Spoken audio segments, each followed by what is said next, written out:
Salut! On se retrouve aujourd'hui pour parler fête des mères. Chaque année je vous fais une petite vidéo à ce sujet doublée d'un article où vous avez tous les liens et tout plein d'idées classées par ordre de prix.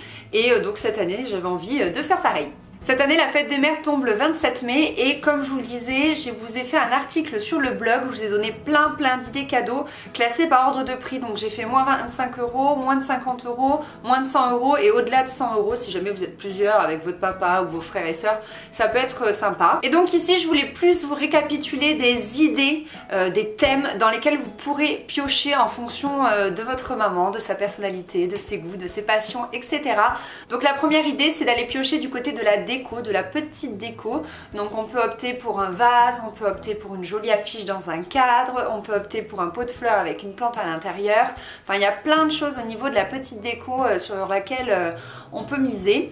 Donc on peut également miser sur des bougies, sur des jujuhates à mettre au mur. Vous savez, ce sont ces gros ronds avec des plumes. Enfin bref, il y a vraiment plein de choses et pour le coup il y en a à tous les prix. Donc c'est vrai que voilà, je pense que vous pourrez trouver de quoi faire plaisir à votre maman. Ensuite on peut aller piocher du côté de la beauté et là c'est extrêmement large.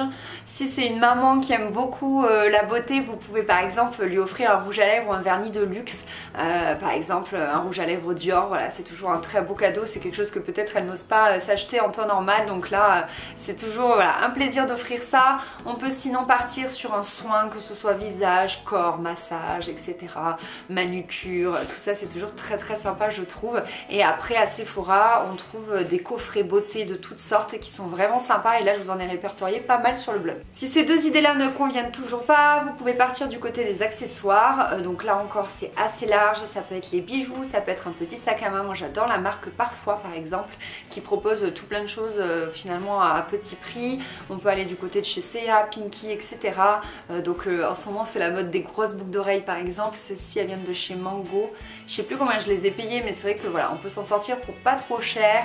Bagues, chapeaux, lunettes de soleil, enfin voilà, il y a beaucoup de choix. Si vous êtes vraiment restreinte niveau budget, vous pouvez sinon miser sur un do it yourself. Donc j'en ai posté un il n'y a pas très longtemps où je vous montre pour fabriquer des trucs de déco, donc notamment des pots de fleurs, etc., des suspensions en macramé. Donc c'est vrai que ça sera finalement peu onéreux. Je vous avais aussi publié l'année dernière, non il y a 2 ans, une vidéo do it yourself pareil avec un petit pot chat, avec des sous-verts, etc. Enfin voilà, il y a plein de petites idées en do it yourself. Moi j'ai fait pas mal de vidéos à ce sujet, donc je vous mets les liens comme d'hab dans les petits un peu partout pour que vous puissiez les retrouver et peut-être piocher plein d'idées. Et enfin la dernière chose, c'est pourquoi pas partir sur une box, votre propre box. Vous prenez une boîte à chaussures, vous la décorez et vous mettez plein de petites choses. Donc ça peut être des petits mots d'amour, ça peut être, vous savez, ça se fait souvent là, des petits bons pour passer une journée avec ta fille chérie, bon pour un resto, bon pour un massage des mains, massage des pieds, etc.